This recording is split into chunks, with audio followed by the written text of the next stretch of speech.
বাংলাদেশের মতো জলবায়ু ঝুঁকিপূর্ণ দেশগুলোর জন্য আন্তর্জাতিক তহবিল বাড়ানোর দাবি পরিবেশ নিয়ে কাজ করা ১৩টি যুব সংগঠনের শুক্রবার জাতীয় প্রেস ক্লাবের সামনে অবস্থান কর্মসূচিতে তারা জানায়, দেশে জলবায়ু অনুদানের টাকা আসলেও তা প্রকৃত ক্ষতিগ্রস্তদের কাছে পৌঁছায় না। এ সময় তারা বিশ্বব্যাপী নবায়নযোগ্য শক্তি ব্যবহার বাড়ানোরও আহ্বান জানান। দর্শক, আরও জানাচ্ছেন শাহরিয়ার ইমতিয়াজ। জলবায়ু সুবিচার ও ন্যায্যতার দাবিতে ১৩টি যুব সংগঠনের উদ্যোগে এই গ্লোবাল ক্লাইমেট স্ট্রাইক কর্মসূচি।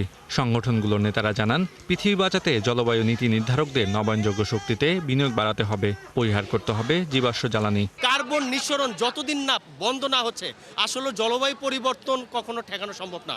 জলবায়ু পরিবর্তনের জন্য যে ফসিল ফুয়েল কার্বন নিঃসরণ দায়ী, সেখান থেকে বেরিয়ে আসে এবং পৃথিবীকে একটা সুন্দর বাসযোগ্য পৃথিবী হিসেবে গড়ে তোলার ক্ষেত্রে যথেষ্ট ভূমিকা পালন করে। আমাদের বাংলাদেশ নাতিশীতোষ্ণ দেশ হওয়ার সত্ত্বেও ১২ মাসের মধ্যে কিন্তু ৯ মাসে আমরা অনেক গরমের মধ্যে থাকি।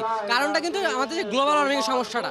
তারা জানান, জলবায়ু ঝুঁকিপূর্ণ দেশের তালিকায় অন্যতম বাংলাদেশ। তবে দেশ পাচ্ছে না ন্যায্যতার ভিত্তিতে প্রাপ্য অনুদান। দেশের মানুষের জীবন ও জীবিকার স্বাভাবিক প্রবাহ ঠিক রাখতে অনুদান বাড়াতে হবে।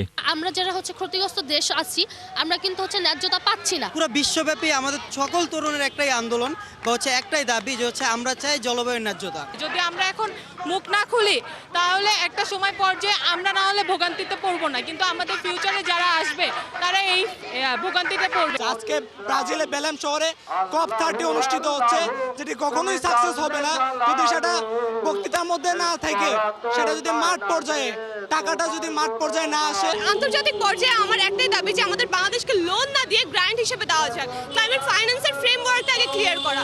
অন্য কান্ট্রির ফ্রেমওয়ার্ক আমাদের দেশে যে লিস্ট ডেভেলপমেন্ট কান্ট্রি আছে, এগুলোতে চালিয়ে দেওয়া যাবে না। এই যুব সংগঠনের নেতারা জানান, জলবায়ুর ভারসাম্য ক্ষতিগ্রস্ত করার জন্য দায়ী দেশগুলোকে জবাবদিহিতার আওতায় আনতে হবে।